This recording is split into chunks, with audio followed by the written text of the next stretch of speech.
10, 9, 8, 7, 6, 5, 4, 3, 2, 1, 0.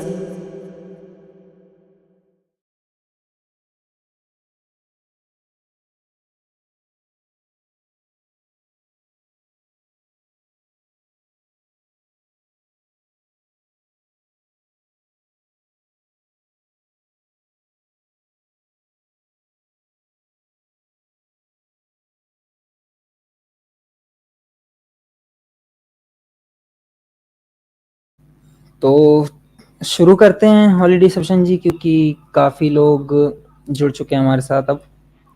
जी भाई, स्टार्ट जी करते हैं अपनी स्ट्रीम। जी, आप तो यहाँ मैं प्रेजेंटेशन सामने रख देता हूँ जी स्क्रीन पे। क्या मेरी स्क्रीन दिख रही है? जी भाई, हाँ शुरू हो गया। स्क्रीन दिख रही है ना मेरी आप लोगों को? एक बार जी जी कमेंट्स में कंफर्म कर दीजिए कोई कि स्क्रीन साफ दिख रही है। हाँ, दिख रही है। जी बिल्कुल जी अ, बिल्कुल। चीकू चीकू जी का कंफर्मेशन आ गया कि उन्हें भी दिख रही है। तो हम लोग अपना टॉपिक शुरू करते हैं। जैसे कि हमारा टॉपिक था फ्रांसिस जेवियर, जिसको इंडिया में सेंट जेवियर भी कहा जाता है, और गोवा इंक्विजिशन। तो इस पे हम स्टार्ट करते हैं अपनी प्रेजेंटेशन का पहला स्लाइड। आप देखेंगे जी फ्रांसिस पार्थ भाई, जेवियर जी। वैसे आपने सेंट जेवियर नाम के स्कूल सुने होंगे, इंडिया में बहुत जी, खुले रहते हैं। बहुत हैं, मेरे पास में है, मेरे एरिया के। और वहाँ की भी एक सैड स्टोरी मैंने बताया था अपनी शायद पहली या दूसरी स्ट्रीम में, कि वहाँ पर कैसे बच्चों के ऊपर बचपन से प्रभाव डाला जाता है, क्रिश्चियनिटी के प्रति, जीसस के जी प्रति प्यार प्यार भरा जाता है। जी, आप आज यहाँ भी अगर देखेंगे, आप जी मैं आपको इसी में हम हाँ देखेंगे कि कैसे मतलब सेंट जेवियर की मतलब वो ही थी मेन कोशिश कि बच्चों को उसमें लाया जाए क्रिश्चियनिटी में, ताकि वो मतलब उनका रिलीजन को स्प्रेड कर पाए। तो ये पहले से मतलब उनकी स्ट्रेटजी थी। ये हम आगे स्ट्रीम में देखेंगे। तो मैं कह रहा था, मैं आपको स्ट्रीम मतलब हमारा ये स्लाइड स्टार्ट करने से पहले एक छोटी सी बात बता देता हूँ। आप देखेंगे तो जो मिशनरी स्कूल्स के पढ़े हुए बच्चे होते हैं, उनका क्या होता है, वो अगर हिंदू भी हैं आगे चल के वो कन्वर्ट नहीं होते हैं, लेकिन वो कभी आपको जीसस को गलत बोलते हुए नहीं दिखेंगे।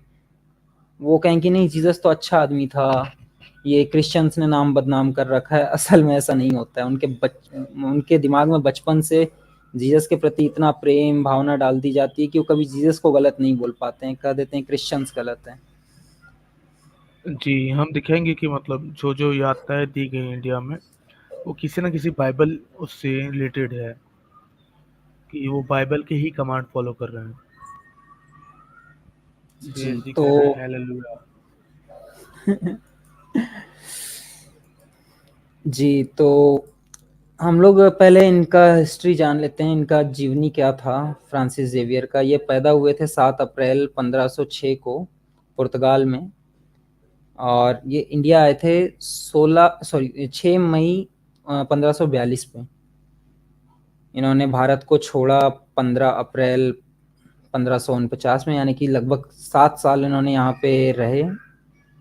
और इनकी मृत्यु हुई थी 3 दिसंबर 1552 में, यानी कि यहाँ से जाने के 3 साल के अंतराल में इनकी मृत्यु हो गई थी। पर इन्होंने जब तक यहाँ रहे, यहाँ पे कन्वर्जन कितने किए थे? मोर देन 3 लाख। 3 लाख से ज़्यादा लोगों को, इंडियंस को इन्होंने कन्वर्ट कर दिया था। और इनको संत की उपाधि दी गई थी 12 मार्च 1622 को, मतलब उनके मरने के लगभग 70 साल बाद।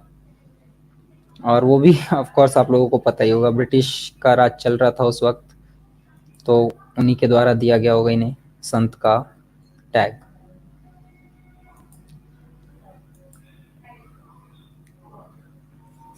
जी, मतलब 70 साल बहुत कम होता है सेंट बनाने के लिए।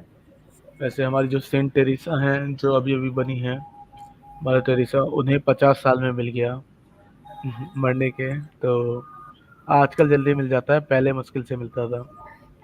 तो इन्होंने बहुत जी बड़े अचीवमेंट थे इनके, इस वजह से इन्हें मिला है।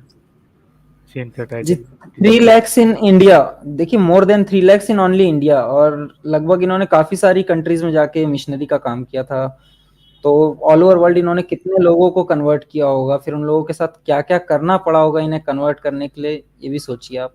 जब भारत में गोवा इंक्विजिशन में इतने लोगों के साथ इतना कुछ हुआ, उन लोगों को कन्वर्ट करने के लिए फोर्स किया गया, कई लोगों को मार दिया गया इंडिया के कन्वर्ट ना बाद होने पे। नहीं, नहीं, इंडिया के बाद ये जापान गए थे, उसके बाद चाइना गए थे, तो दोनों जगह हमें एग्जैक्ट नंबर्स नहीं मिलते हैं, और वहाँ पे भी इन्होंने अपना वही चलाया होगा कन्वर्जन स्कीम। तो इनके नंबर्स बहुत ऊपर हैं, हमें मतलब इतना एक खुद के डॉक्यूमेंट्स में मिलता है जो खुद इन्होंने लिखे हैं जी, पोर्टुगीज में।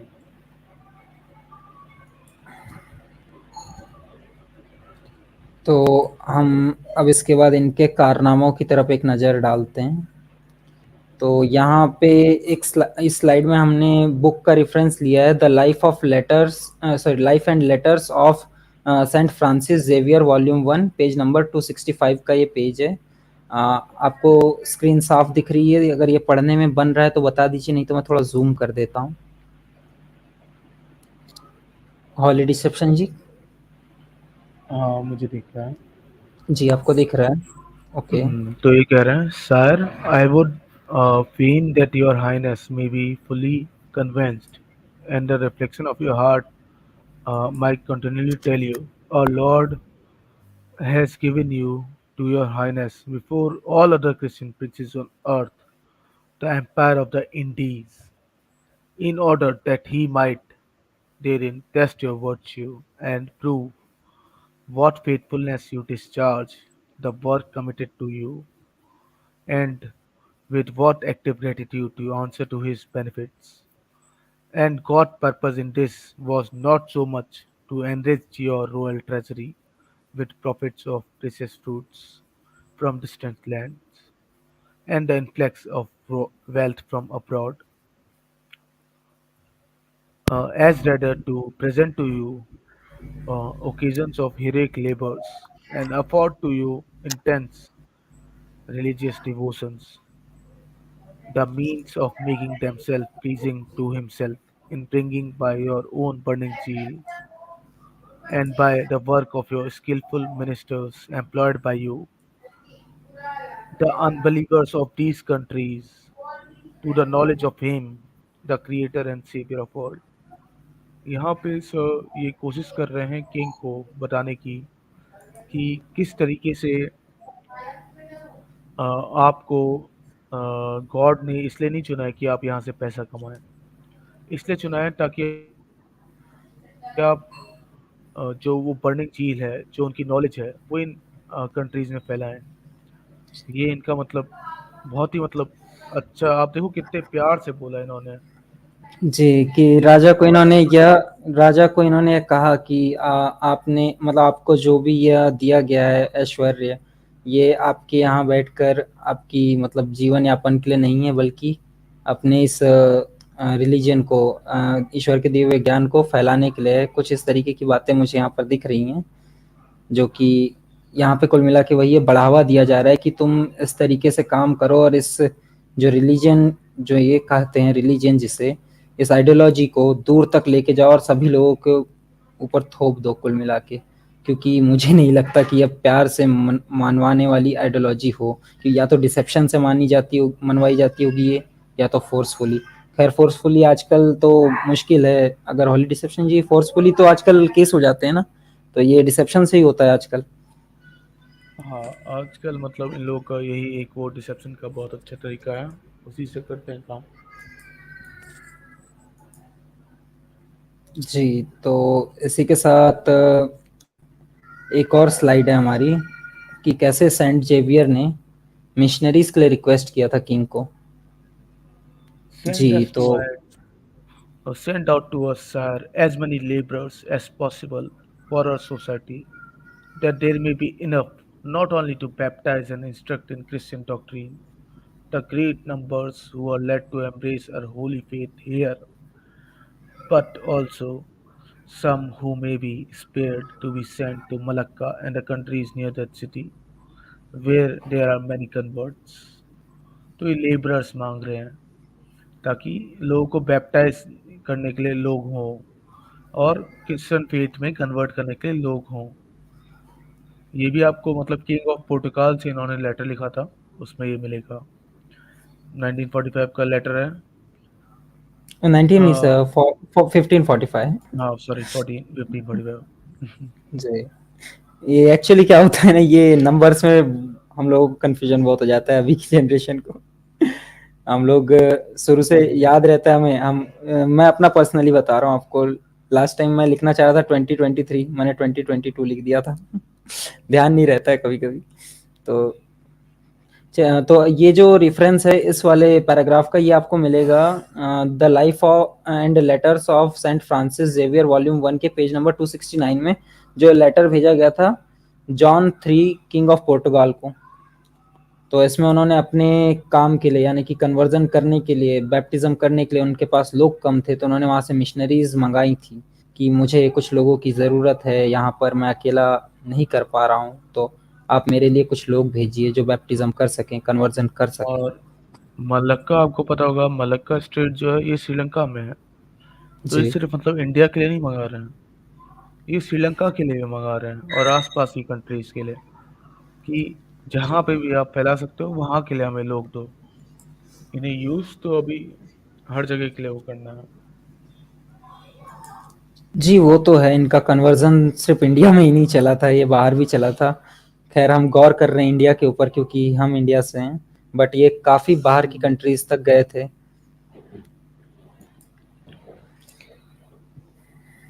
और इसी के अलावा हम जब अगले रेफरेंस पे जाते हैं तो उसी बुक के वॉल्यूम 2 में पेज नंबर 11 पे एक आता है कि कैसे उन्होंने उन लोगों को पनिशमेंट दिलवाने के लिए किंग से रिक्वेस्ट की थी जो लोग कन्वर्जन का कोटा पूरा नहीं कर पा रहे हैं, यानी कि वो ऑफिसर्स, जो वो मिशनरीज जिनको उन्होंने वहां से बुलवाया था और उनका एक कोटा दिया गया था कि तुमको इतने लोगों को कन्वर्ट करना है, वो अपना कोटा पूरा नहीं कर पा रहे तो उनको पनिशमेंट दी जाए, उनकी जो पद है उनसे छीन लिया जाए, इस तरह की इसमें आपको तो यहाँ पे आपको लिखा हुआ मिलेगा, but as long as the governor and the commandants of your palaces in India are not presented by that fear of losing their rank and property are कहाँ गया? जी थोड़ा अब नीचे आपको कर दिख दीजिए रहा सर, होगा, थोड़ा थोड़ा नीचे नीचे। कर दीजिए, 1 मिनट। हाँ। जी थोड़ा जूम कर देता हूँ, आपके पढ़ने में आसानी होगी। जी are not are not presented by the fear of losing their rank and property unless they have made many Christians. Do not let your highness hope for any great success in preaching of the gospels in Indies. तो यहाँ पे बोल रहे हैं कि जब तक आप अपने लोगों को, जो कि गवर्नर से कमांडेंट हैं, इनको डराओगे नहीं कि आप मतलब अगर कन्वर्ट नहीं कर पाओगे, कोटा पूरा नहीं कर पाओगे, तो आपकी रैंक चली जाएगी, तो आपको प्रॉब्लम होगी। तो इस चक्कर में इन्होंने कहा। जी, तो मतलब उनके लिए कुछ सजाएं निर्धारित की जाएं, इस तरह की यहाँ पे एक रिक्वेस्ट भेजी गई थी किंग को। मैं रेफरेंस एक बार दोबारा बता दे रहा हूँ सभी को।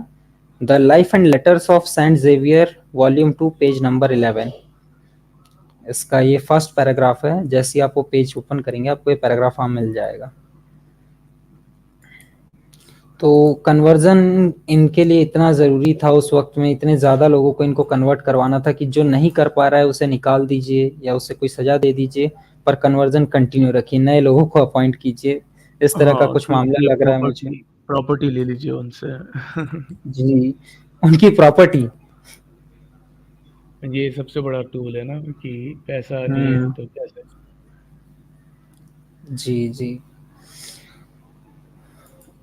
इसी के साथ हम अगली स्लाइड में चलते हैं। तो उन्होंने छोटे-छोटे बच्चों का, नवजात शिशुओं का तक बैप्टिज़्म करवाया उनके घरों में घुसकर। ये आपको उसका रेफरेंस मिलता है same book volume 2 page number 24 में।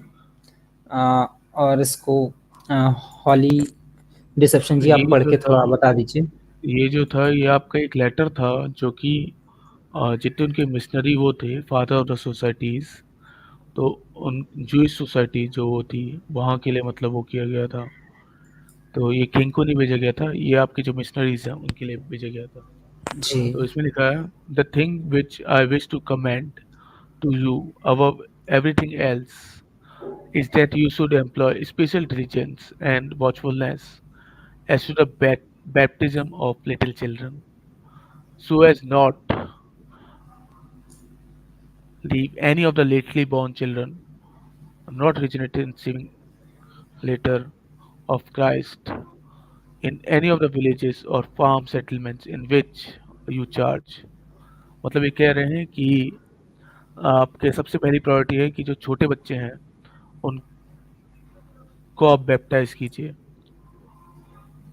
I consider that uh, to be of the chief and most salutary of all forms of ministry in which you can be employed in these parts, and therefore I would never commit it to an to another or trust it to anyone but yourself। मतलब ये Jewish society से कह रहे हैं कि मैं आपको ही duty दे सकता हूँ और किसी और को नहीं दे सकता। ये सबसे जरूरी है, ये काम जरूर आपको करना है। Make search and inquiry for yourself and baptize them with your own hands। मतलब आप ढूंढो और पूछो कि और अपने हाथों से उनको वो करो। बैप्टाइज। आई नो, हाँ बैप्टाइज करो। I know that there the royal officers who have the authority over the natives have received orders, and also the heads of the families have been strictly charged to give information to fetch those who are to administer baptism as soon as they see their family increased जी, by a new तो birth। इसके अगले page में जाना है ना हमें? हाँ, अगले पेज में जाना है, 1 मिनट। जी, ये मैंने अगला पेज भी ओपन कर दिया है यहाँ पे। तो their family is increased by a new birth. तो मतलब मतलब ये एक तरीके से कंपल्सन डाल रहे हैं कि अगर किसी के वहाँ बर्थ हुआ है तो उसे रिकॉर्ड करके तुम्हें सर्च करके पता लगाना है कि हुआ है नहीं हुआ है। But it is not well to rest upon as ground of security। The official will have other things to do and the fathers will forget। क्योंकि बाप तो भूल जाएगा और जो ऑफिशियल्स होंगे उनके दूसरे काम होंगे। Meanwhile the little ones will die without baptism।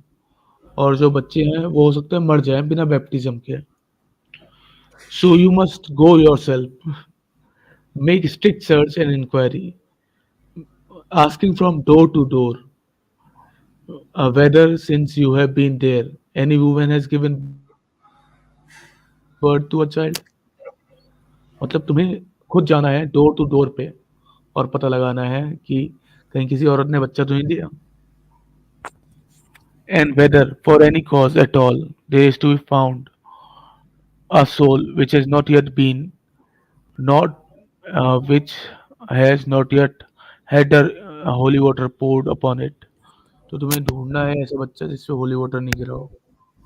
यानी कि जो नवजात शिशु, इनको ताक लगा कर रखनी है एक तरह से कहिए कि कहाँ कौन हाँ, बच्चा पैदा हुआ है, फिर उसके घर जाकर उसका बैप्टिज्म करना। यानी कि जो ये पवित्र पानी इनका होता है हॉली वाटर, उससे उसका बैप्टिज्म, उसको उसके ऊपर छिड़क कर, उसको नहला कर, उसका बैप्टिज्म कर उन्हें क्रिश्चियन बनाना है। यही इसका अर्थ निकल रहा है। जी मतलब किस तरीके से उनसे कहा जा रहा है कि आपको ढूंढना है घर घर में कि हो सकता है कोई नहीं बनवाना चाह रहा हो अपने बच्चों को, तो भी तुम्हें ढूंढना है उन्हें बच्चों को जो पैदा हुए हैं, उन्हें कन्वर्ट करना है। जी, और मतलब आपको क्या छोटे लगता है, बच्चों को तक नहीं छोड़ा गया है यहाँ पर। नहीं आपको जो क्या लगता है नवजात इससे शिशु, क्या फायदा होता होगा? जी, इससे फायदा वही है कि बच्चे को बैप्टाइज कर दिया, वो क्रिश्चियन बन गया। इनके अकॉर्डिंग धीरे धीरे वो बड़ा होगा, तब तक वो उनके घर वालों को भी धीरे धीरे वो फोर्सली करते जाएंगे कन्वर्ट। हो सकता है बच्चे जी, आगे चल के जब इसी माहौल में जब बड़े होंगे और जब बड़े होके वो पूर्णतः क्रिश्चियन स्वभाव में आ जाएंगे, तो वो अपनी आने वाली पीढ़ियों को भी क्रिश्चियन ही रहने देंगे, जैसा कि आजकल गोवा में है। मैं नहीं मानता गोवा में इतने सारे क्रिश्चियंस बाहर से आके रह रहे होंगे। एक लगभग 2.5 मिलियन की हाँ पॉपुलेशन थी उस समय, जो हम एक डॉक्यूमेंट्स में पढ़ते हैं, अभी आगे चल के हम दिखाएंगे कि 2.5 मिलियन की पॉपुलेशन में सिर्फ 20,000 लोग वहाँ पे नॉन क्रिश्चियन बचे थे आफ्टर इंक्विजिशन। जी जी। तो क्या तो इसीलिए जो ये सारे पुर्तगाल से आए होंगे? आपको क्या लगता है इसमें कि इतने सारे क्रिश्चियंस नहीं नहीं पुर्तगाल नहीं से आ नहीं, गए जहाजों पे इसमें क्या चढ़कर? जो इतना इम्पोर्टेंस उन्होंने क्यों दी बच्चों को, इसका रीजन आगे लिखा हुआ है। These childrens as have been said play quite an important part in this wonderful mission of the Pacific coast. They instructed their own parents in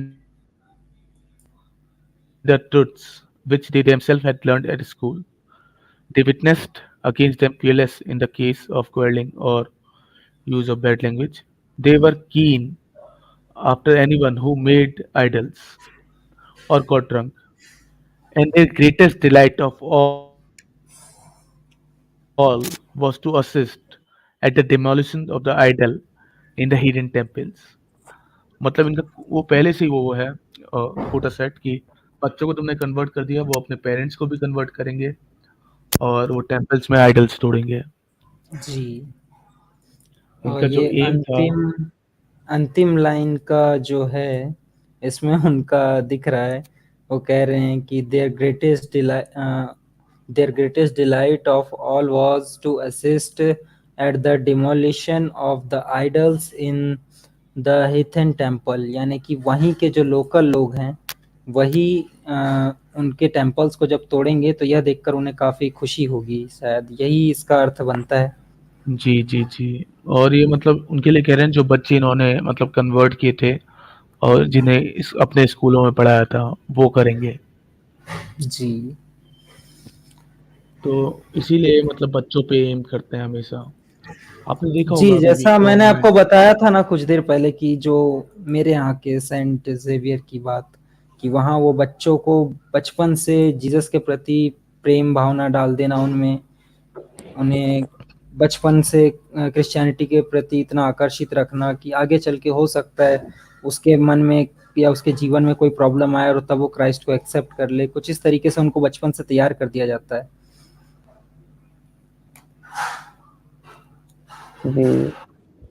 ये जो है आपका इसी का मतलब एक एग्जांपल है कि किस तरीके से लोग मतलब बच्चों को एज अ टूल यूज करते हैं। और ये अभी रिसेंट इंडिया में कॉन्वेंट स्कूल का ये स्ट्रेटजी है कि जो छोटा बच्चा है उसे मतलब पहले सेक्युलर बनाओ, फिर एथिस्ट बनाओ, फिर क्रिश्चियनिटी की ओर मोड़ो। जी, तो ये आपको क्या होगा। जैसे हॉली डिसेप्शन जी, हम ये इस फोटो में देख पा रहे हैं, ये नवजात शिशु देखने से ऐसा लग नहीं रहा है कि इसकी आंखें भी अब तक खोली होगी। इसका बैप्टिज्म किया जा रहा है वहां पर, इसके ऊपर जल डाला जा रहा है, तो इतने कम उम्र में हो सकता है कि उससे उसे कुछ बीमारियां हो जाए, कुछ कीटाणु आ जाए उसके शरीर में, पर इन्हें नहीं, इन्हें पहले ही उसे बैप्टाइज करना है, उसे पवित्र बनाना है, उसे ईश्वर का दिया वो पवित्र ज्ञान देना है। हर जगह इनका इतना पवित्र आता है। जी। डर का माहौल है, इन लोगों को डर लगता है ना कि अगर हमने पवित्र नहीं किया तो क्या हो जाएगा, तो डरपोक लोग हैं।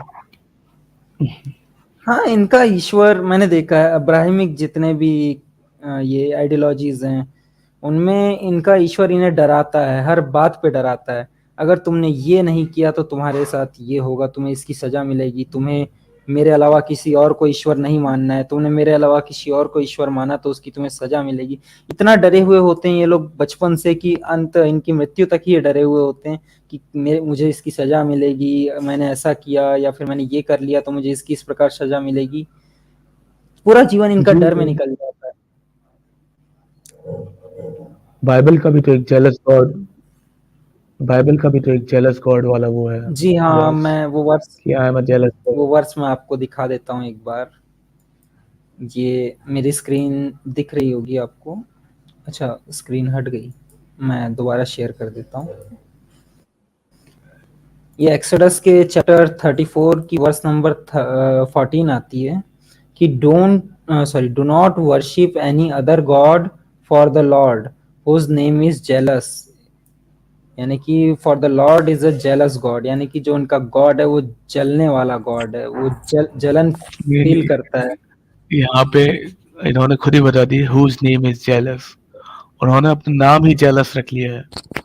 जी, ईश्वर का नाम तो जेलस है ही, पर वहाँ उनकी क्वालिटीज भी दिख रही हैं कि उन्हें जलन होती है, ईर्ष्या होती है, वह जलने वाले ईश्वर हैं। तो ऐसा ईश्वर कौन हो सकता है जिसमें जलन भावना हो। जी, क्रिश्चियनों का तो है, और हो सकता है अल्लाह भी है आपका। अब्राहमिक्स में सब सेम ही है ना लगभग, थोड़ा सा 19-20 का फर्क मिलता है बस। कहीं पर किसी प्रॉफिट को कम आंक दिया है, कहीं किसी पे ज्यादा आंक दिया है, पूरा इनका वही खेल है बस। आप इनके गॉड्स में देख सकते हो ह्यूमन मतलब भावनाएं बहुत मतलब मिलती हैं, कि जो मतलब ह्यूमन फीलिंग्स से ही अपने गॉड्स में घुसा देते हैं ह्यूमन फीलिंग्स। जी, घोस्ट राइडर जी का कहना सही है, बाइबल तो काफी बाद में रिटर्न फॉर्म में भी बहुत बाद में है जीसस की डेथ के। आपको 2000 साल पुरानी करेक्ट आपको बाइबल नहीं मिलेगी, काफी समय बाद की ही मिलेंगी आपको जो स्क्रिप्चर्स मिलेंगे भी। पीटर भाई कह रहे हैं I am also from convent schools. ओ, तो आपका भी कन्वर्जन करवा दिया क्या उन्होंने? ये पीटर बन गए भाई, पीटर अरे जीसस के पहले एक दो उनमें से हैं।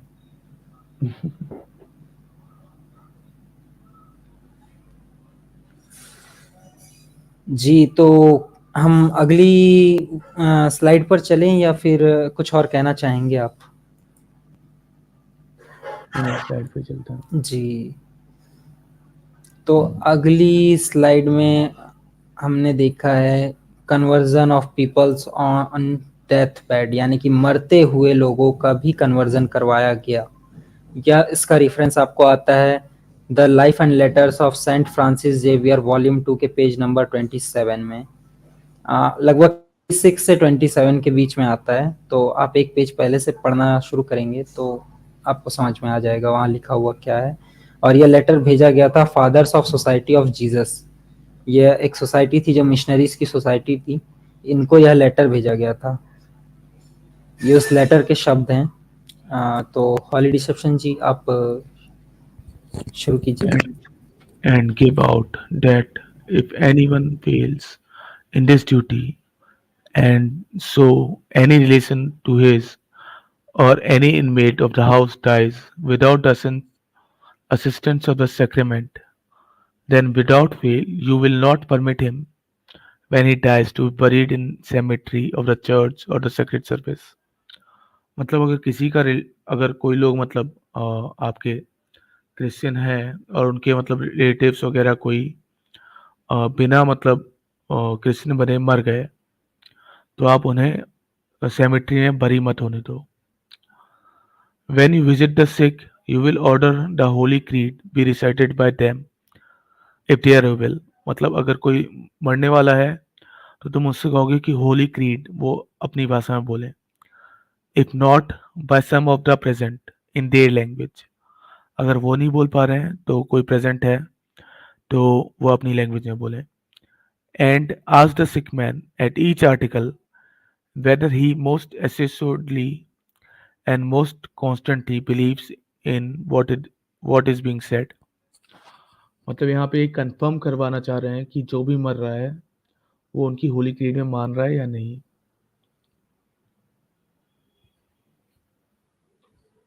ये आपको 27 नंबर वाले पेज में मिलेगा, थोड़ा नीचे कर दो भाई। जी, मैं एक स्लाइड नीचे कर दे मतलब थोड़ा नीचे कर दे रहा हूँ। हाँ, ये 27 वाले एक मैं पेज में कमेंट का रिप्लाई दे देता हूँ पहले। तो हमारे गौरीश महाले भाई बोल रहे हैं I am from Goa, is there more to say, I think you have not covered everything ever atrocities conduct by them. जी, ऐसा नहीं है गौरीश भाई, अभी हमारी 7वीं स्लाइड है, हमने 15 स्लाइड्स बनाई है, इसमें काफी कुछ कवर किया है, जी, इसके अभी अलावा तो हम भी। सिर्फ सेंट जेवियर, जी हाँ अभी हम बस सेंट जेवियर के बारे में बता रहे हैं, आगे हम मतलब जो एट्रोसिटीज उनके बारे में बताएंगे। और इस पूरे प्रेजेंटेशन को सुनने के बाद भी अगर आपको लगे कि हमने पूरा कवर नहीं किया है, आप कुछ ऐड करना चाहते हैं, तो हम लिंक पेस्ट करेंगे। आप जरूर ज्वाइन हुई हमारे साथ, अपनी साइड से जो आपकी इंफॉर्मेशन वो शेयर कीजिए। ये यहाँ सर जब आप शेयर करेंगे तो ये स्ट्रीम सभी देखेंगे बाद में, तो आपकी दी हुई इंफॉर्मेशन भी सब तक पहुंचेगी। जी, तो हम आगे पढ़ते जी। हैं। नहीं, सेंट जेवियर के ऊपर बताना इतना जरूरी इसलिए है क्योंकि अभी भी कई मतलब इंडियन कॉन्वेंट स्कूल्स हैं जो सेंट जेवियर्स को सेलिब्रेट करते हैं, जो कि उन्हें बहुत मतलब अच्छा बताते हैं। तो हम बस ये दिखाना चाहते हैं कि वो क्या कर रहे हैं, करा था उन्होंने इंडिया में।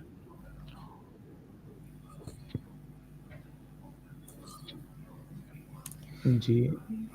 जी, तो ये अगला पैराग्राफ जो आपने कहा था मैंने सामने ला दिया स्क्रीन पे। मैं इसे थोड़ा बड़ा कर देता हूँ ताकि आपको पढ़ने में आसानी हो। नहीं, ये मैंने जी, पढ़ दिया था। तो आप ये मैंने कंटिन्यू पढ़ दिया कीजिए। है। नहीं, अच्छा, ये वाला मैंने पढ़। जी, ये आपने पढ़ दिया? हाँ, इसमें मेन चीज़ ये 27 नंबर वाले पेज पे ही है कि when you okay. Visit the sick you will order that the holy creed be recited by them if they are able. मतलब उनसे मतलब वो ज़बरदस्ती चाहते हैं कि होली क्रीड वो बोलें, अगर वो सिक हैं तो। तभी वो उन्हें मतलब ब्लेस वगैरह करेंगे, उन्हें बरी करने देंगे। तो इस टाइप से मतलब वो पूरा चलता था।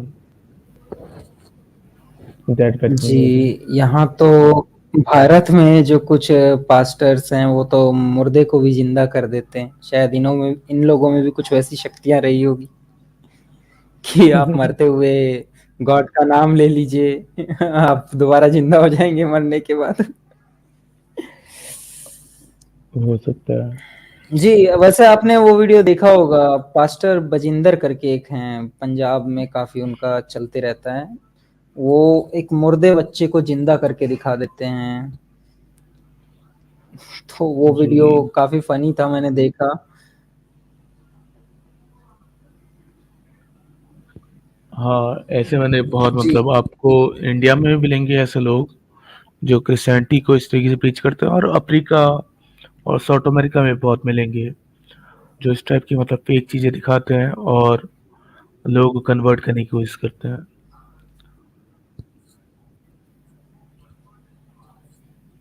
जी, तो अरे बाप हम रे। टॉपिक को आगे लेकर चलते हैं। क्या हो गया? पीटर भाई कह रहे हैं how many girls in chat please right one. भाई, गर्ल्स ऐसे नहीं मिलेंगी भाई, ओ रियल लाइफ में भाई, ढूंढनी। पीटर भाई, हम यहाँ पर थोड़ा जो मेहनत की है हमने, ये जो काफी इंफॉर्मेशन हासिल की, ये यहाँ पर हम लोगों को दिखाने बैठे हैं और आप चैट में इस तरह की बातें कर रहे हैं। क्या आप कहीं कहीं आप भी गर्ल तो नहीं है? आप ये कहना चाहते हो कि कौन कौन गर्ल हैं, तो आप भी नहीं नहीं, साथ में ये एक लिख रहे हैं? ये असली मतलब पीटर हैं जो आपको क्रिश्चियनिटी में मिलेंगे, वो गर्ल्स ढूंढ रहे थे वो भी। ओ, ओके।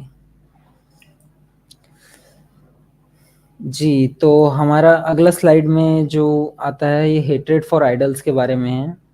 कि जो उन बुक्स में, सेम बुक है the life and letters of Saint Francis Xavier volume 1, उसका 160 एंड 282 पेज में आइडल्स को डिस्ट्रॉय करना, जो आइडल्स के लिए हेट्रेड थी उनकी, मंदिरों के लिए हेट्रेड, क्योंकि वो जब गोवा में थे उन्होंने हेट्रेड है। मंदिर भी तोड़े थे। तो कितनी हेट्रेड थी वो आपको इन वर्सेस में दिख जाएगा, जो सॉरी इन पैराग्राफ्स में दिख जाएगा। प्लस हमने एक बाइबल की भी वर्स दी है यहाँ पर, जिसमें उनको ऑर्डर था कि डिस्ट्रॉय कर दीजिए आसपास के सारे आइडल्स को।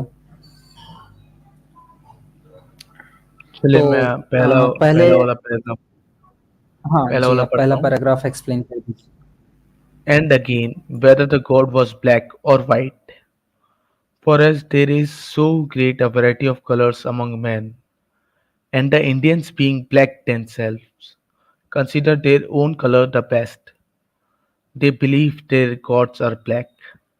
On this account, the great majority of their idols are as black can be, and moreover are generally so rubbed with oil as to smell distat- detestably, and seem to be as dirty as they are ugly and horrible to look at.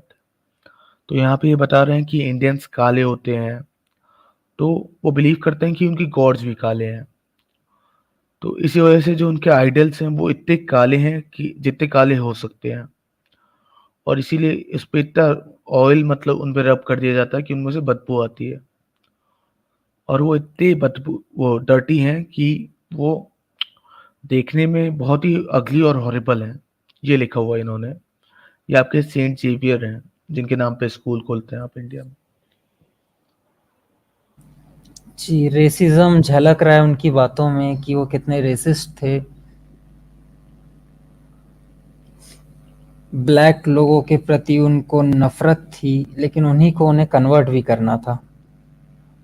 हाँ, उनके God's को काला कह रहे हैं, उनको काला कह रहे हैं, और यार ये पूरा मतलब क्या यहाँ तो कहते हैं। आपने सिर्फ काला पढ़ा है, मैं आपको बताता हूँ, कई क्रिश्चियन से मेरी बात हुई है, वो सीधे हमारे गॉड्स को डिमोनिक कह देते हैं कि वह शैतान है और हम शैतानों की उपासना कर रहे हैं। कुछ इस जी तरीके के इनका व्यवहार होता है हमारे लिए। जी, इतनी अगला हेट्रेड। वाला जो है ना, अगला वाला जो है उसमें ये लिखा है, जी one of these mysteries was that there only exists one God, the creator and the Lord of heaven and earth, whom men are bound to worship. For the idols are simply images of our devils. तो ये खुद कह रहे हैं आपके जो Saint Xavier हैं कि the idols are simply the images of the devils. तो ये उस समय से मतलब लोग डेविल्स बुला रहे हैं आपके जी, को। ये 1500 अच्छा, 1560 नहीं, 60 नहीं, सॉरी 42 के बाद की बात है। नहीं, 1540। अच्छा हाँ, 1540। 1540 के आसपास। 42 में वो आए थे इंडिया, और उसके बाद की ही लगभग ये बातें हैं। तो 1545 के समय से ये जो क्रिश्चियंस थे, ये हमारे गॉड को डेविल्स बोलते हैं। डेविल्स यानी शैतान। हमारे ईश्वर इनके लिए शैतान है, हम शैतान उपासक हैं इनके लिए। आप अगला सुनोगे तो आपको बहुत मजा आएगा। एक सेकंड दीजिएगा हॉली डिसेप्शन भाई। ये अल सतमीर देवावन भाई बोल रहे हैं, sir can you please name this book, which book is this. इस बुक का नाम है the life and letters of Saint Francis Xavier volume 1। ये 2 वॉल्यूम्स में हमने दोनों के रेफरेंसेस में दिखाए हैं, तो आपको दोनों वॉल्यूम्स चेक करने पड़ेंगे। ऑनलाइन आपको मिल जाएगी ये बुक, दोनों वॉल्यूम्स हैं ऑनलाइन। ऑनलाइन अवेलेबल है। The life and letters of Saint Francis Xavier. जी, तो हम कंटिन्यू करते हैं। अगला वाला बहुत ही मजेदार। Then at last I baptize them in due form and I give to each his name written on ticket. आपको क्या लगता है किस टाइप का टिकट बना रहे हैं? जन्नत का, आई मीन टू से हेवन, हेवन, हेवन। सही बात है, नहीं, मुझे वो भी यही जन्नत लग रहा कहीं, था। जन्नत दूसरा कॉन्टेक्स्ट हो जाता है, हमें हेवन में लेना है वी कॉन्टेक्स्ट। तो ये हेवन की टिकट बैठ रही है यहाँ पर सेंट जेवियर के द्वारा। सेंट जेवियर सीधे से टिकट दे दे रहे हैं किसी को। And ji after their baptism, the new Christians go back to their houses and bring me their wives and families for baptism. देखो, भूख देखो कि बैप्टिज्म होने के बाद बीवी बच्चों को भी करना है। आगे, when all are baptized, I order all the temples of the false god to be destroyed and all the idols to be broken into pieces. And I give you no idea of the joy I feel in seeking this done, witnessing the destruction of the idols by the very people who but lately adored them. मतलब जैसे ही ये baptise करते थे वो families को order कर देते थे कि आप टेम्पल्स डिस्ट्रॉय करो, और ये बता रहे हैं जी, कि अ, मैं अपने वर्ड्स में डिस्क्राइब नहीं कर सकता मुझे कितना अच्छा लगता है कि जो लोग अभी तक वो करते थे, इन आइडल्स को मतलब वर्शिप और लव करते थे, वही इन वही आइडल्स को लोग इनको डिस्ट्रॉय कर तोड़ रहे रहे हैं। हैं। हाँ, तो मुझे बहुत अच्छा लग रहा है। तो ये इस टाइप की फीलिंग्स हैं हमारे सेंट जेवियर की, जो कि बहुत एक सेलिब्रेटेड सेंट है। भाई इनके जी। इनके नाम पे जितने स्कूल्स हैं और जितना इनको नामी बनाया गया, इनकी जो डेड बॉडी शायद गोवा में अभी भी है, नहीं गोवा में कहीं और है, जहां तक मुझे याद है मैंने एक पिक्चर देखी थी कि इनकी ही डेड बॉडी के आसपास लोग क्रिश्चियन वहां पे भीड़ लगाकर खड़े होते हैं। एक बार इनकी डेड बॉडी के ऊपर जो वो रहता है, क्या बोलते हैं उसे, वर्ड मेरे ध्यान में नहीं आ रहा है, जो जिस बॉक्स में इनको रखते हैं क्या कहा जाता है उन्हें, कॉफिन। कॉफिन। कॉफिन जो है कांच का कॉफिन है, और उसके आसपास सिर्फ उस कॉफिन को छूने के लिए लगभग वो लोग वहां मतलब काफी भीड़ लगाकर रहते हैं, और जितना मतलब आपस में धक्का मुक्की करके वो उसे छू सकें। ये वीडियो मैंने देखा था, लगभग मुझे 6 महीने हो गए हैं देखे हुए, कि मतलब इतनी बड़ी हस्ती इन्हें बना दिया गया, जिन्होंने मतलब इतने सोच अत्याचार किए, जो इतनी एट्रोसिटी हाँ, की यहाँ पर आकर, उन्हें इतना जिस बड़ा बंदे और की इतना। जिस बंदे की ऐसी नीच सोच हो उसे हीरो बना दिया गया। पर ये थिंकिंग जी आती कहाँ से है? आप एक बार बाइबल का वर्स पढ़ लीजिए जहाँ से वो थिंकिंग आती है। जी, मैं पढ़ देता हूँ। तो ये 2 क्रॉनिकल्स की 31 चैप्टर की फर्स्ट वर्स है। Now when all this was finished, all Israel that we are present went out to the cities of Judah and break the images in pieces। यहाँ पे images लिखा हुआ है, बट कहीं कहीं पर कुछ ट्रांसलेशंस में घपला है, एक्चुअल में यहाँ पे आइडल्स आता है। मैं आपको न्यू इंटरनेशनल वर्जन का हवाला दे सकता हूँ, हमने यहाँ किंग जेम्स वर्जन लगाया हुआ है, बट यहाँ पे इमेजेस की जगह आइडल्स भी आता है।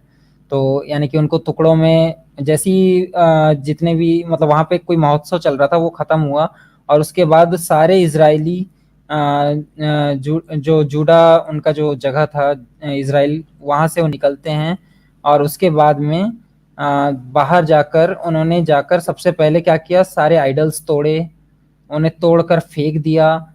और उसके अलावा जो बड़ी बड़ी जगहें थी वहाँ की, जिनके कुछ नाम है यहाँ पे,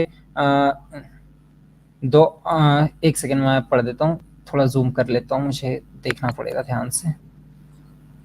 हाँ, the high places and the altars out of all Judah and Benjamin in Ephraim also and Manasseh, until they had utterly destroyed them all, all the children of Israel returned every man to his possession into their own cities। यानी कि जब तक उन्होंने इन चारों cities में, जो ये चारों सिटीज का नाम है जूडा, बेंजामिन, एफेरम एंड मैनेसे, इन चारों सिटीज के सारे आइडल्स को उन्होंने जब तक तोड़ नहीं दिया तब तक वो वापस लौट कर नहीं आए थे, और ये ईश्वर के आदेश पे। जी, हालेलुया सर। आइडल्स टूट नहीं गए। सर ऐसे नहीं सर, हालेलुया। हालेलुया। हाँ, ये सही पकड़ा आपने, राग के साथ, सुर में।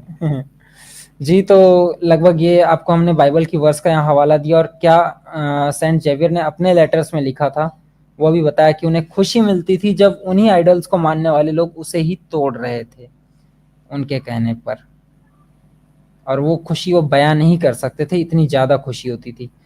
मतलब शब्दों में इसी के नहीं लिख साथ हम, सकते थे वो। जी हाँ, मतलब शब्दों में नहीं बयां कर सकते थे, इस तरीके की उनकी खुशी थी। किस तरीके की थी अब ये 16वीं सदी में ही पता रहा होगा लोगों को, जिन्होंने देखा होगा।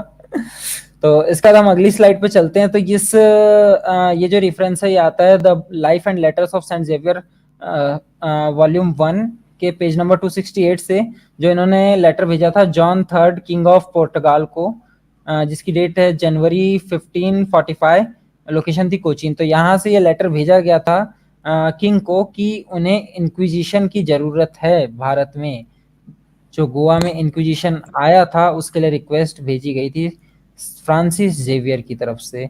तो पैराग्राफ को हमारे होली डिसेप्शन भाई आपको एक्सप्लेन करके बताएंगे। जी, मैं इम्पोर्टेंट पार्ट पढ़ देता हूँ।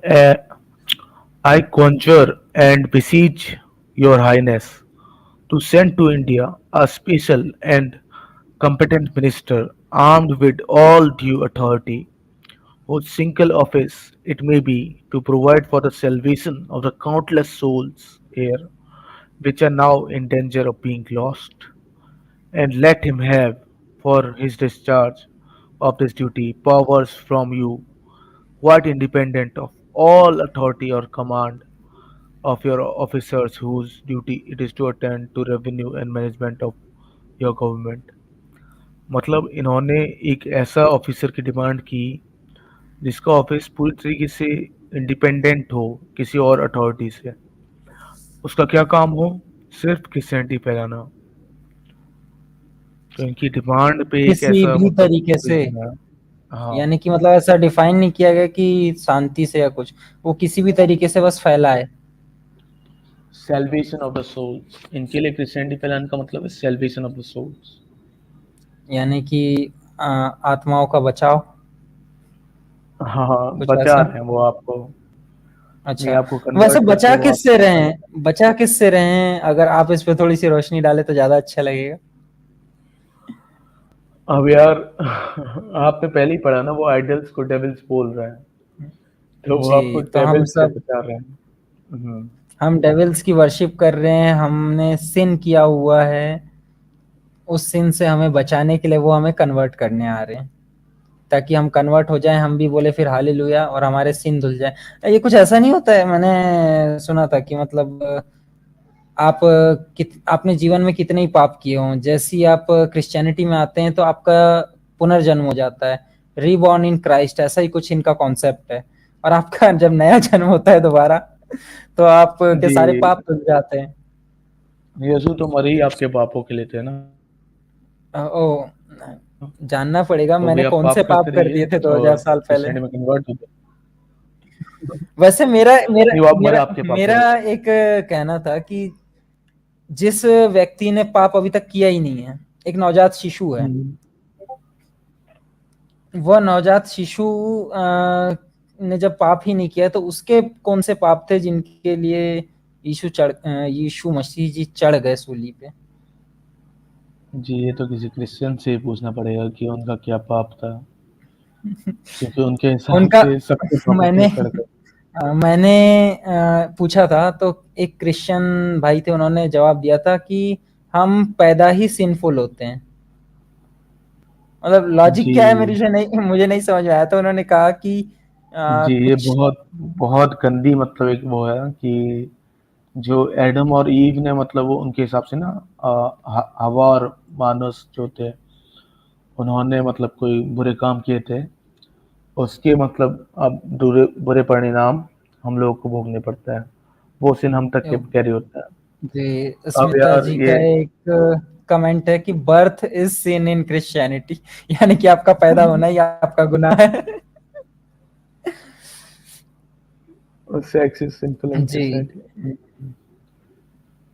जी, अ, उनके में ऐसे मतलब बहुत सारी चीजें हैं, आप अगर पढ़ने बैठोगे नहीं, पर तो। एक नॉनसेंस लॉजिक था कि एडम ने जब वो हेवन में था तब उसने एक सेब खा लिया, हाँ, उसकी सजा और हम सारे अभी तक भुगत रहे हैं, ये उनका लॉजिक था। हाँ, और इसके हिसाब से क्या है कि जो जीसस मर गए ना, उन्होंने बस वो वाला सिन खत्म कर दिया, एडम के मन वो एडम के वो खाने का, बाकी सिनों की आपको सजा मिलेगी। तो बहुत ही गंदे लॉजिक है, मैं तो सोच के भी मतलब मेरे सिर में दर्द हो जाता है उन लॉजिक्स पे। जी, खैर अभी लॉजिक्स के पीछे जाएंगे तो हमारी स्लाइड कंप्लीट नहीं होगी, हम स्लाइड की ओर बढ़ते हैं, क्योंकि लॉजिक तो है नहीं, पर उनकी बातें वो बनाते हैं लॉजिकल, तो उन्हें समझाने समझाने में हमारा भी समय जाएगा। तो हमारी अगली स्लाइड है द इंक्विजिशन की। इंक्विजिशन में क्या हुआ, कब हुआ? शुरू हुआ था इंक्विजिशन 1560 से, खत्म हुआ 1812 में। तब तक थाउजेंड्स ऑफ द पीपल्स की डेथ हो चुकी थी, 10 of thousands, मतलब 10,000 से भी ज्यादा लोगों की।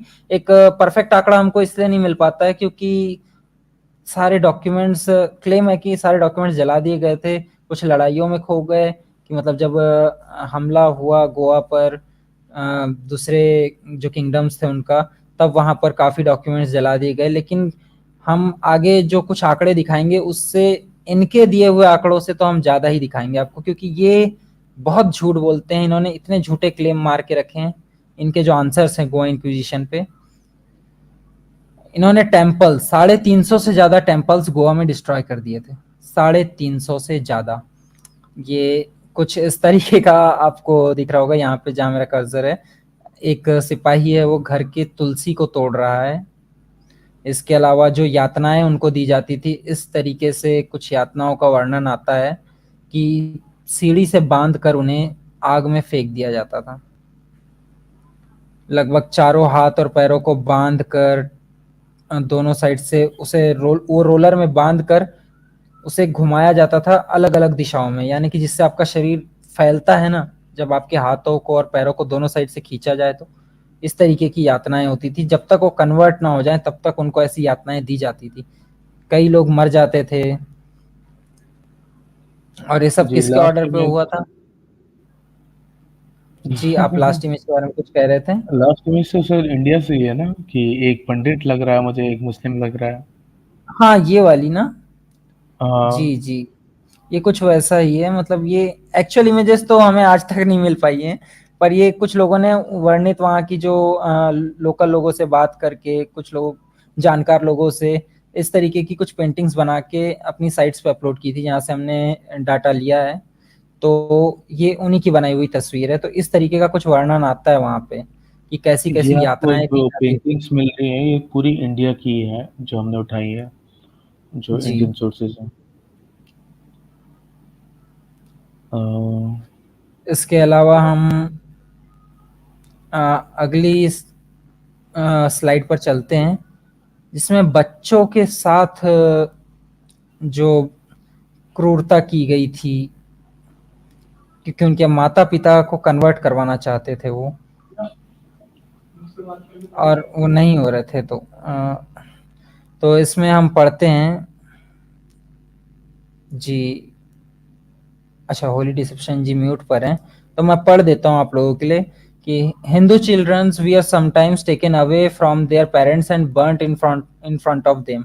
यानी कि जो हिंदू बच्चे होते थे उनको कभी कभी उनके माता पिता के सामने से ही उठा कर ले जाया जाता था एंड उनके सामने ही जला दिया जाता था, with the parent being tied and forced to witness his child being burnt alive until he accepts to convert to Christianity। यानी कि उसके जो माता पिता होते थे उन्हें उनके सामने बच्चों को इसलिए जलाया जाता था क्योंकि वो उनसे उनका लगाव होता था, और वो उसे देखें, उसे देखकर वो तड़पें। जब तक वो क्रिश्चियनिटी में कन्वर्ट नहीं होते थे, उन्हें इसी तरीके से अलग अलग यातनाएं दी जाती थी, जिनमें से एक ये था कि उनके बच्चों को तक पकड़कर जला दिया जाता था जिंदा। आप ध्यान देंगे यहाँ वर्ड लिखा है अलाइव, जिंदा। Over 4,000 non Christians Veer inflicted with such punishments during the course of the inquisition. यानी कि लगभग 4,000 से ज्यादा, ओवर 4,000 यानी 4,000 से लगभग ज्यादा नॉन क्रिश्चियन लोगों को इसी तरीके से पनिशमेंट दी गई अलग अलग प्रकार की इंक्विजिशन के कोर्स के दौरान। यानी कि जो ये इंक्विजिशन चला था आपका 1560 से 1812 तक, 2 250 सालों तक। तो करीब इसमें 250 साल। जी करीब 250 साल में वही कह रहा था। जी हाँ, करीब 250 सालों में 4,000 से ज्यादा नॉन क्रिश्चियंस का यही हाल किया गया था कि उनके माता पिता के सामने उन्हें जला देना जब तक वो क्रिश्चियनिटी में कन्वर्ट नहीं हो जाते। In inspiration of the Muslim invaders the missionaries imposed the Kennedy tax on the Hindu population similar to the jizya tax. यानी कि जो मुस्लिम आक्रांता आए थे और उन्होंने एक जिजिया टैक्स होता है जो उनके तरफ से, वो जिजिया टैक्स लगाया था, उसी का इंस्पिरेशन लेकर, यानी उससे प्रभावित होकर एक कैनेडी टैक्स के नाम से हिंदू पॉपुलेशन पे एक टैक्स लगाया था। ये इसका रेफरेंस आपको मिलता है Saraswati children history of the Mangalorean Christian. ये बुक है एलन मैकेडो प्रभु की, ये आपको ऑनलाइन मिल जाएगी। इसका पेज नंबर 121 ये मैंने आपके सामने रखा है। इसके अलावा एक और पैराग्राफ है, मैं ये पढ़ देता हूँ आपके सामने। The Goa Inquisition was documented in best seller Guardian of Dawn by Richard Zimler who called it a machinery of death, the most merciless and cruel ever developed, dismembering the children limb by limb in front of their parents whose eyes were tapped open till they agreed to convert was particularly on effective method। यानी कि इस तरीके से इस जो ये क्रूरता और इतना मतलब मर्सीलेस कहेंगे यानी कि बिना दया के निर्दयी तरीके से जो ये हुआ था, इसको जो ये बुक है रिचर्ड जिमलर की, इसमें भी लिखा गया है, मशीनरी इसे of death. Machinery of death की तरह डिस्क्राइब किया गया है। और एक एक मतलब लेम काटते जब तक वो कन्वर्ट नहीं होते थे पेरेंट्स। तो मतलब कन्वर्जन की आप भूख देख लो, बच्चे के ऊपर कुछ भी कर सकते थे। जी, मतलब बच्चों के साथ इतनी क्रूरता और निर्दयता दिखाई गई, उनके माता पिता के सामने उन्हें जला दिया गया। क्यों? क्योंकि वो कन्वर्ट नहीं हो रहे थे। इसके अलावा डिस्क्रिमिनेशन भी हुआ हिंदूज और नॉन क्रिश्चियंस के साथ। जी, हॉली डिसेप्शन जी, क्या ये स्लाइड आप एक्सप्लेन करना चाहेंगे या मैं कर दूं?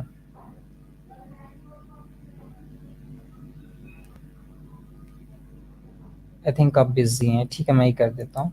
एक मिनट और सॉरी, मैं अच्छा। म्यूट पे बोल रहा था। हो जाता है कभी कभी। Hindus were forbidden from holding any public office, inheriting their father's property, and testify as witness in courts। मतलब कोई भी आप गवर्नमेंट जॉब नहीं ले सकते थे वहां पे, आपको अपने बाप की प्रॉपर्टी नहीं मिल सकती थी, और आप कोर्ट्स में टेस्टिफाई नहीं कर सकते थे। गोवा में if a Hindu child was deemed to be an orphan by the colonists, the child was seized by the Society of Jesus and made to change his religion। कि अगर कोई ऑर्फन मिल जाता था उन्हें, तो वो उसे सीज कर लेते थे और उसे क्रिश्चियन बना देते थे। Clear discrimination was seen in social life, where Hindus were found to sign public documents only after the Christians and couldn't be clerks in village offices। In 1567, a law banning Christians from employing Hindus in colony was introduced। इसका भी आपको reference मिल जाता है।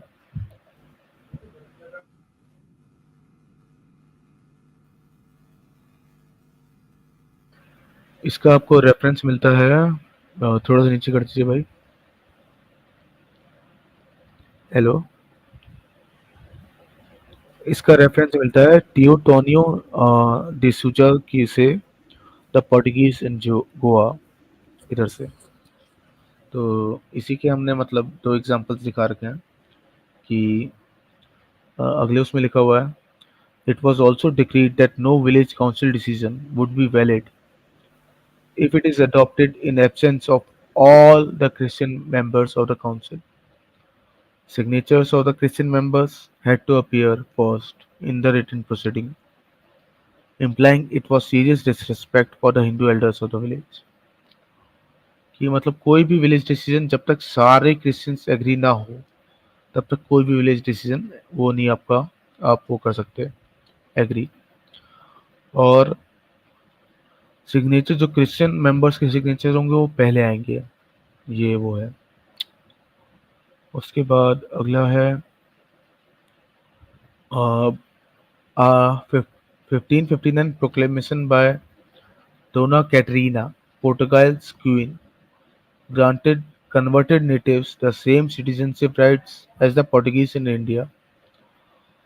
The implications are that they did not have those rights prior to this period, and also therefore non-Christians were subject to legal discriminations with no right to claim equal treatment uh, with those have been converted।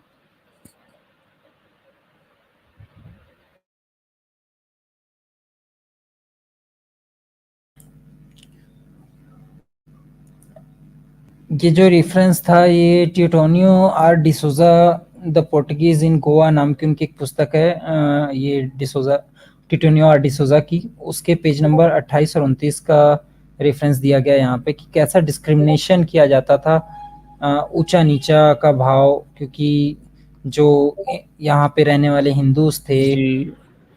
जी मतलब जी 1559 के बाद इन्होंने मतलब clear discrimination कर दिया कि अगर आप क्रिश्चियन बन जाते हो तो आप यूरोपियन वाले लेवल पे हो, ठीक है, आपके राइट्स हो जाते हैं। और अगर आप वो नहीं हो तो आपके राइट्स कम है। नॉन क्रिश्चियंस जो हैं उनके राइट्स कभी भी मतलब यूरोपियंस के बराबर तो हो ही नहीं सकते। ये इन्होंने मतलब लीगल डिस्क्रिमिनेशन कर रखा है यहाँ पे 1559 के प्रोक्लेमेशन के बाद। जी, तो ऊंच नीच का भाव दिखाया गया यहाँ पे कि उन्होंने, जब तक आप क्रिश्चियन नहीं बनेंगे, आपको क्रिश्चियन बनना जरूरी है अगर आपको यूरोपियंस के बराबर की श्रेणी में आना है तो, अन्यथा आप वैसे ही आपको पहले तो ब्लैक कहकर आपसे दूर रहा जाता था इनके द्वारा। उसके अलावा आप डेविल वर्शिपर भी हो गए इनके हिसाब से, तो इसलिए भी वो आपके करीब नहीं रहेंगे। हाँ, अगर आप क्रिश्चियन बन जाते हैं तब आपको एक अपने आसपास का दर्जा दे देंगे, पर वहां पर भी ऐसा जी नहीं है कि।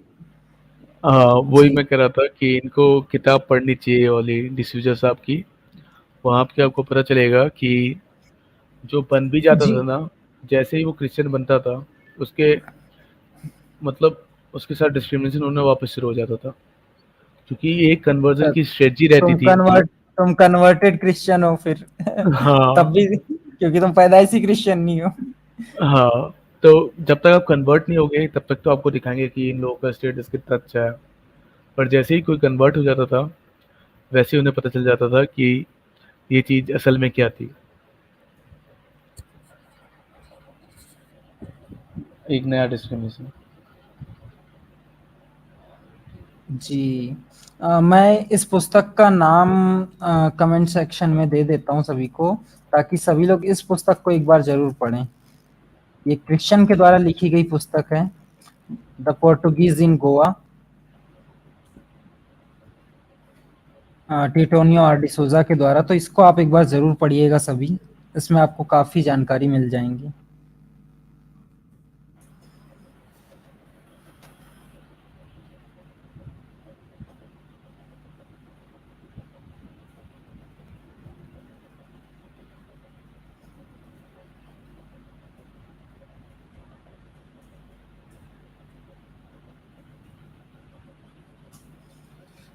जी, तो इसी के साथ हम अपनी अगली स्लाइड की तरफ बढ़ते हैं।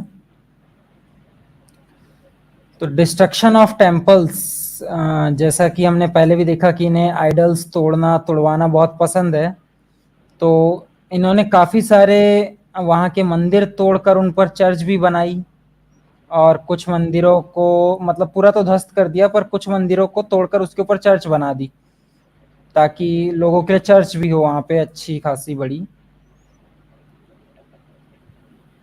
जैसे कि हम पढ़ते हैं यहाँ पर, इन 1541 idol worship was forbidden in the Portuguese colony of Goa and over 350 temples were destroyed by the Portuguese soldiers. It has been officially declared that being a believer of any religion other than Roman Catholicism was forbidden for resident of Goa. यानी कि जो Roman Catholic Christian नहीं है वो गोवा में रह ही नहीं सकता, ये जी डिक्लेयर कर दिया गया था वहां पर। ये आपको गोवा के टाउन का मतलब बता रहे हैं कि जो गोवा का सिटी था उसमें ये पूरी तरीके से डिक्लेयर्ड था, अगर आप रोमन कैथोलिक नहीं है तो आप गोवा के टाउन में नहीं रह सकते। और जी, और आपने एक और पार्ची स्टेट बताया था जो पोर्टुगीज कॉलोनी का था, कि कितनी पॉपुलेशन थी और उसमें कितने नॉन क्रिश्चियन पीपल थे। हाँ, 2.5 मिलियन गोवा की पॉपुलेशन थी, 2.5 मिलियन यानी 25 लाख।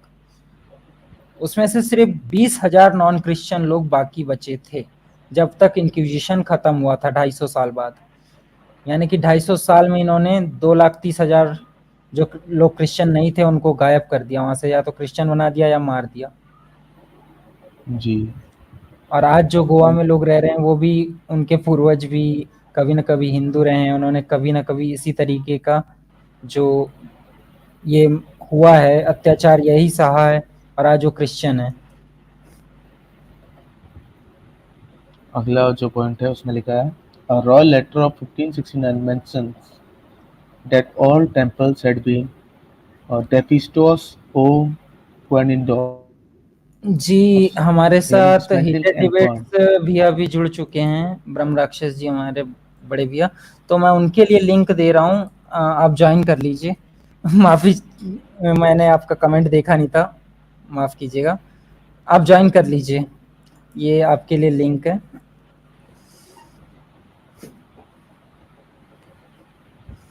यहाँ पे एक पेना द फ्रैंका चर्च है जो कि मांडवी रिवर की कोस्ट पे है, जो कि एक हिंदू टेम्पल्स के रिमेन्स में बनाई गई है।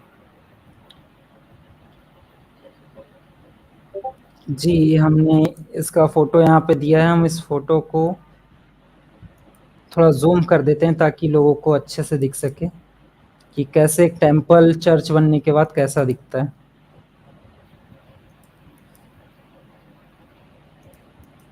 ये था आपका एक टेम्पल जिसको उन्होंने तोड़कर फिर चर्च में कन्वर्ट कर दिया। ये मंडोवी रिवर के पास मिलता है आपको, नॉर्थ ईस्ट पंजिम में, पंजिम जो कि गोवा की राजधानी है। और ऐसे एक नहीं, ऐसे कई एग्जाम्पल मिल जाएंगे आपको जब आप गोवा जाएंगे। इसी के साथ हमारे साथ ब्रह्म राक्षस भैया जुड़ चुके हैं। भैया प्रणाम, कैसे हैं आप? काफी दिनों बाद आपसे दोबारा बात होगी। बढ़िया बाबू, बढ़िया। काफी मेहनत की है आप लोगों ने इस पे। अहोभाग हमारे जो आप यहाँ पधारे। अरे ऐसी बात काहे कर रहे हैं भाई साहब, आपने हमें लिया उसके लिए हमारे अहोभाग्य। अरे नहीं भैया, तो काफी समय से आपसे बात नहीं हुई थी, हम तो चाह रहे थे बात हो जाए, आप जी बिजी जी थे। जी भैया। हाँ, अभी भी बिजी हैं एक्चुअली, बट ये है अच्छा, कि बहुत अच्छा काम कर रहे हो यार, मतलब जुड़ना जरूरी था। तो ये आंखें खोलने वाली चीजें हैं, क्योंकि इतिहास में इस तरीके से दबा दी गई हैं कि ढूंढे नहीं मिलेंगे आपको। आप इतिहास चाहे जितना पढ़ लीजिए, ये सारी चीजें जो हमारे देश के इतिहास का बहुत इंपॉर्टेंट हिस्सा हैं, वो चीजें हमें कभी नहीं पढ़ाई जाएंगी, क्योंकि लिखने वाले वो हैं जिन्होंने ये किया है। मेरी आवाज क्लियर है बात? जी हाँ, आपकी आवाज क्लियर है। कोई पूछे जाके सोनिया गांधी से कि उन्होंने क्रिश्चियनिटी कब छोड़ी, जो हमारे एक कंट्री के एजुकेशन सिस्टम पे इतना कंट्रोल रखती थी, और अगर क्रिश्चियनिटी से उन्हें लगाव नहीं है, इंडियन कल्चर से है, तो ये चीजें हमें पढ़ने को क्यों नहीं मिली, ये सही इतिहास हमें पढ़ने को क्यों नहीं मिला? बताओ। जो कोई भी आता है, मंदिर तोड़ के चला जाता है, कोई मस्जिद बना देता है, कोई चर्च बना देता है, और हमें ये सारी चीजें बताई भी नहीं जाती। तो फिर अगर मंदिर हम दोबारा पा रहे हैं तो सिर्फ बाबरी मस्जिद से ही क्यों पाए, क्यों पा रहे हैं? जी, जी, हमें मतलब सेंट जेवियर को सेलिब्रेट करा जाता है हमारी कंट्री में, उनके नाम से स्कूल खोले जाते हैं, उन्हें हीरो बनाया जाता है। तब तो फिर उन्हें बाबर के नाम पे सेंट भी कहा स्कूल खुलने जाता है, चाहिए। सबसे बड़ी बात उन्हें सेंट कहा जाता है भाई, हाँ वो हाँ, संत सेंट थे। का हिंदी ट्रांसलेशन एग्जैक्टली संत होता है। हम तो इस इतिहास को देखने के बाद फिर तो हम तो संत शब्द की गरिमा का अपमान कर रहे हैं कि अगर उस व्यक्ति को संत कहा जा रहा है तो। वैसे बहरहाल आप लोगों ने बहुत अच्छी मेहनत की, कंटिन्यू करिए बात। स्ट्रीम में स्लाइड जो है वो किसली रख के खत्म करिए, फिर उसके बाद जो है डिबेटर्स को लेते हैं। जी बस 2 स्लाइड हमारी और बाकी हैं, फिर हम लोग ओपन कर देंगे स्ट्रीम सभी के लिए।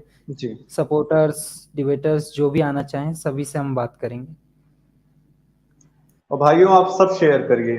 अगर ये आपको इतिहास की किताबों में नहीं पढ़ाई जाती हैं, पढ़ाया जाता है, तो यहाँ जब बताया जा रहा है तो कोशिश करिए कि ज्यादा से ज्यादा आपके बच्चों तक पहुंचे ये बात। यहाँ पे कोई गाली नहीं दी जा रही, किसी भी अभद्र भाषा का उपयोग नहीं किया जा रहा है। उम्मीद सिर्फ इतनी है कि आप अपने बच्चों को शेयर कर पाएंगे। प्लीज शेयर करिए। जी, तो हमारी जो अगली स्लाइड है इसमें ये एक पुस्तक है, an account of inquisition at Goa by M Dellon, जिसका पेज नंबर 38 से 42 तक हमने यहाँ पे आपको शो किया है। ये एम डेलन एक फ्रेंच व्यक्ति थे जो कि एक पुर्तगीज के यहाँ खाना खाने आए थे, और फिर उसके बाद मतलब उन्होंने वहाँ पे जो उनकी तरीके थे वो देखे,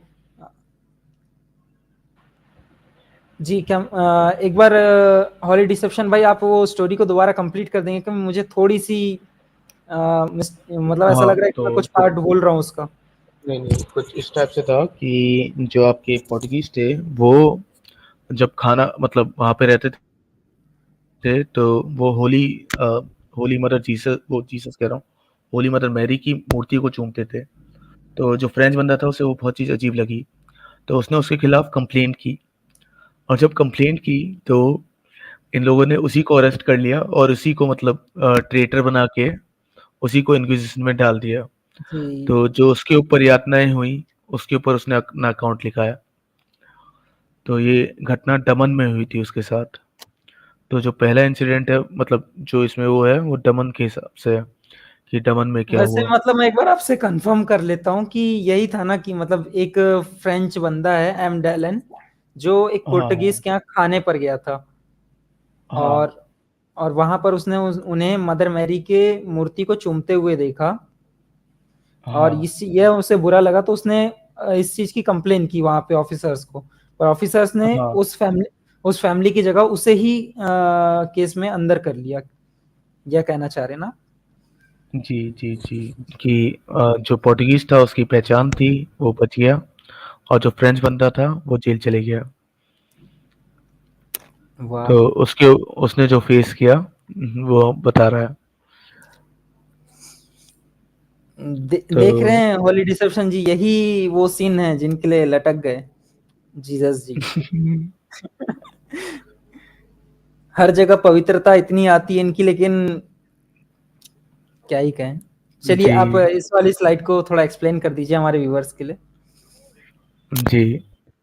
The walls are very thick, and the prison consists of two large halls on the ground floor and one above. The men being confined in the lower and the women in the higher story. The largest of the lowest halls is about 40 feet in length and by 15 in breadth, and the lesser one is about two-thirds of the dimensions.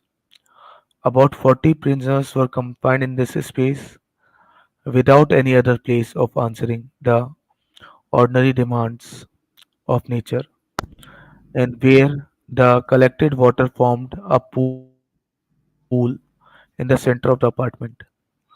The women had no other convenience on their floor, but with this advantage that the water ran off from their hall and filtered the boards into earth, which thus became the reservoir of board. The only receptacle for other excrements was a large tub, emptied but once a week, and endangering an immense quantity of worms, which crawled over the floor even upon our beds. मतलब एक 15 foot by 20 foot का इनका room था, उसमें उन्होंने 40 लोग भर रखे थे। तो ये लोग क्या करते थे, जो व्हेन यूज टू पेस, वो सेंटर ऑफ द रूम में इकट्ठा हो जाता था। और वुमेन्स के रूम्स में क्या होता था, एक फ़ायदा होता था कि वो बह के नीचे चले जाता था, तो वहाँ पे मतलब एक पिस का मतलब वो नहीं रहता था पूल, ठीक है। और जो for the number two there a tub, जो कि हफ्ते में एक बार मतलब खाली किया जाता था। पर इसमें क्या होता था कि वॉर्म्स जो होते थे वो इकट्ठा हो जाते थे, जो फ्लोर पे हर जगह चलते रहते थे, और लोगों के बिस्तरों पे भी चढ़ जाते थे वॉर्म्स, जो कि मतलब पॉटी में रहते हैं। 40 लोगों के लिए 15 बाई 20 का एक कमरा हुआ करता था जिसमें 40 लोग घुसा रखे थे। जब ये पेशाब करते थे तो वो कमरे के बीच में इकट्ठा हो जाता था, और मल के लिए इनके पास एक टब हुआ करता था जो हफ्ते में सिर्फ एक बार खाली किया जाता था। उसमें कीड़े पड़े होते थे, वो कीड़े निकल के उसी ये 15 बाई 20 का रूम, एक बार इमेजिन करने की कोशिश करिएगा कि कितना बड़ा होता है। 15 बाई 20 का एक हॉल होता है हमारे घर में, उसमें 40 लोग जी, रहते थे, और उनके और पास यहीं पर एक टब मॉर्निंग होता था। होती। एग्जैक्टली सिर्फ एक टब होता था मल त्याग करने के लिए, जिसमें कीड़े पड़ जाते थे और वो कीड़े चल के लोगों के बिस्तर तक आते थे। ये सिचुएशन थी और ये सारी चीजें धर्म के नाम पे की जा रही थी। जीसस क्राइस्ट जी को एक बार मरने से काम नहीं चलेगा। जितना पाप इन्होंने किया है उनको कम से कम नहीं तो 50-60 हजार बार मरना पड़ेगा इन पापों को धोने के लिए। जी पार्थ जी। जी जी अभी जी आप तो खाने की सिचुएशन सुनिए। अभी आप खाने की सुनिए ना, इसके बाद ये तो खाने की बहुत अच्छी रहने की सिचुएशन थी। है। अभी आपने मतलब the other prisoners were not so fortunate as there is no appointed subsistence for them. The magistrate refer the charge of the charity for those who may be disposed to bestow it, and there being 2 persons in the town who distributed food to them regularly twice a week. मतलब खाने के लिए हफ्ते में 2 बार खाना आता था। The greater part having nothing during the remainder, मतलब बाकी समय पे कुछ नहीं आता था। They were reduced to pitiful a condition as to contribute in no small degree to increase my own affliction। मतलब इस बंदे जो कि मतलब ब्रिटिशर्स था, वो फ्रेंच था जिसको अपना खाना मिल रहा है, उसको उनकी हालत देख के उसको अपने पे मतलब वो प्रॉब्लम होती थी देखने में। I give them all I could spare from my allowance, जो इसको मिलता था वो उसमें से उनको दे देता था। But some of these poor wretches who were not confined in the same apartment were so pressed by their hunger as to be compelled to devour their own excrement।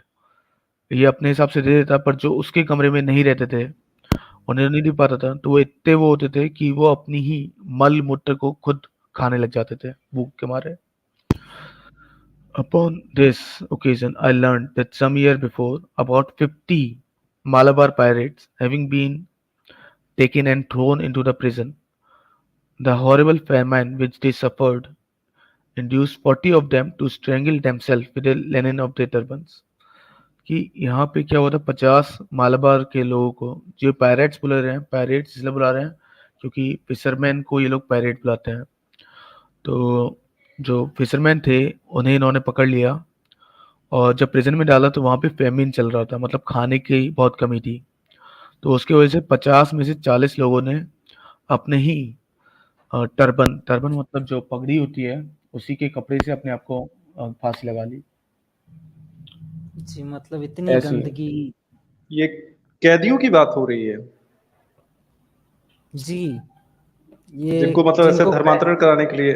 नहीं नहीं नहीं नहीं नहीं, ये वहाँ के कैद खानों में कैसी यातनाएं दी जा रही थी, किस हालात में रखा जा रहा था सभी को, वो बात है।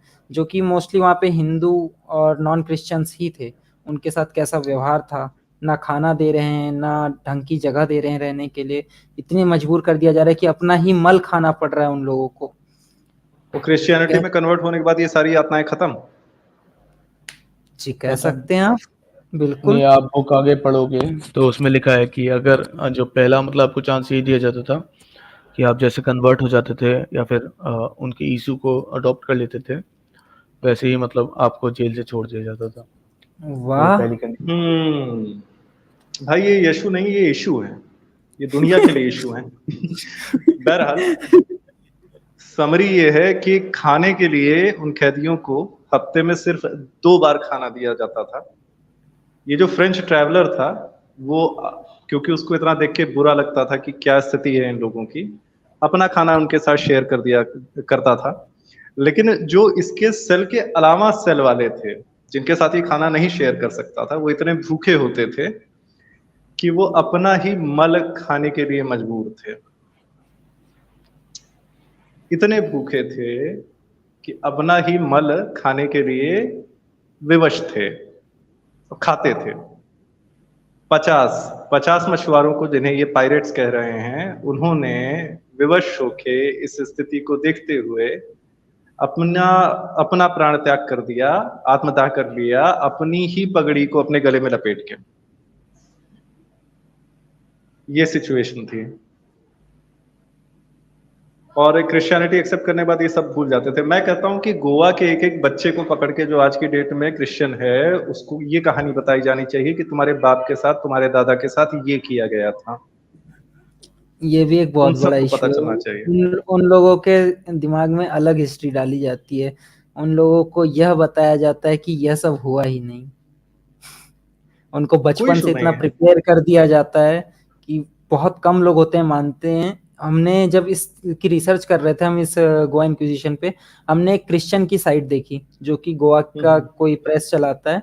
उस बंदे ने इस तरीके से डिफेंड किया है कि लास्ट में आके उसने सिर्फ इतना बोला कि हाँ ये जो बताते हैं ये लोग कि 10-20 हजार लोग मरे, इतने नहीं मरे थे, 100-200 मरे होंगे, बट इतने नहीं मरे थे, ये लोग प्रोपेगेंडा बनाते हैं। मतलब वो लास्ट में आके मान तो रहा है पूरी जलेबियां बनाने के बाद, लेकिन बट वो यह नहीं कहेगा कि हाँ इतना ज्यादा हुआ था, बस ये कह रहा है कि हाँ 100-150 लोग मर गए थे। तो फिर तो भाई सही बात है, अगर पंथ प्रचार में ये सारी चीजें सही हैं तो फिर तो हमें भी फिर उनके साथ उनको उस स्थिति में रखना चाहिए जो हमारे प्रेस वाले हैं, कि अपना ही मलमूत्र खाने पे मजबूर हों, तब तो इनको समझ में आए ना। इन गधों को अपने बाप दादाओं की ये किस चीज से होके गुजरे, और वो बंदा जो अभी भी मल खा रहा है अपना, वो अभी भी क्रिश्चियनिटी को कबूल करने के लिए तैयार नहीं है। उसको तो फिर सैल्यूट करना चाहिए कि इंसान, एक हिंदू अपना मल खाने के लिए तैयार है लेकिन क्रिश्चियनिटी को अपनाने के लिए तैयार नहीं है। ये उनके बच्चे होके आज ये सारे कांड कर रहे हैं, ये बेइज्जती कर रहे हैं, ये अपने पूर्वजों की बेइज्जती कर रहे हैं, उनकी लाशों की, उनकी सफरिंग्स की बेइज्जती कर रहे हैं। और गोवा के एक एक बच्चे को पता चलेगा। पार्थ जी, आपका चैनल बड़ा होना चाहिए और हम चाहते हैं ये सारी चीजें हर जगह पहुंचे। ये सारी चीजें मुझे बिल्कुल आइडिया नहीं था यार, कितने बड़े कमीने लोग हैं ये लोग तो। और जी पार्थ कंटिन्यू करिए भाई। जी, इसके बाद ये लास्ट स्लाइड है हमारी, जिसमें उन लोगों ने क्या इन सारी एट्रोसिटीज के लिए क्या रिप्लाई दे के रखे हैं उसके बारे में लिखा है। तो मैं चाहूंगा कि इसको शॉर्ट में अगर हॉली रिसेप्शन भाई एक्सप्लेन कर दें तो बेहतर रहेगा। जी, उनका सबसे बड़ा रिप्लाई रहता है कि जो सारे डॉक्यूमेंट्स थे वो अब नहीं है, क्योंकि पोर्टुगीज ने वो जला दिए थे। तो जो डॉक्यूमेंट्स मिलते हैं उसके हिसाब से आपको सिर्फ 57 लोगों की डेथ दिखती है और 67 लोग जो कि प्रिजन में मर गए। तो बस ये दिखते हैं, इसलिए सिर्फ इतनी एट्रोसिटी जो आप डॉक्यूमेंट्स में देखते हो बाकी, तो वो कहते हैं वो गलत है, क्योंकि हमारे पास तो इतने ही डॉक्यूमेंट्स हैं जो कि आपको पोर्टुगीज के से मिलते हैं। जो बाकी डॉक्यूमेंट्स हैं वो गलत कहते हैं कि हम वो डॉक्यूमेंट्स नहीं मानते। तो इस टाइप का एक रिप्लाई मिलता है कि मरे तो बस इतने ही थे, हमने इतने नहीं मारे। जी, और यही वहाँ के गोवा के उन बच्चों के दिमाग में बचपन से डाल दिया जाता है, जिससे कि उन्हें अगर कोई आकर बोले भी कि तुम्हारे साथ पहले यह हुआ है, वो नहीं मानेगा, बोलेगा तथ्य लाओ। जितने तथ्य हैं जो बाहरी स्रोत हैं उनको नहीं मानेगा, कह देगा नहीं मुझे पोर्टुगीज का तथ्य ला कर दो, उनने कहाँ लिखा है। हमारे साथ यही समस्या है कि हम पर आए हुए लोग, जिन लोगों ने हमारे ऊपर आक्रमण किया, हमारे देश को गुलाम बनाया, हम उनकी लिखे हुए साक्ष्य को मानते हैं पर अपने किसी इतिहासकार का लिखा हुआ नहीं मानते हैं।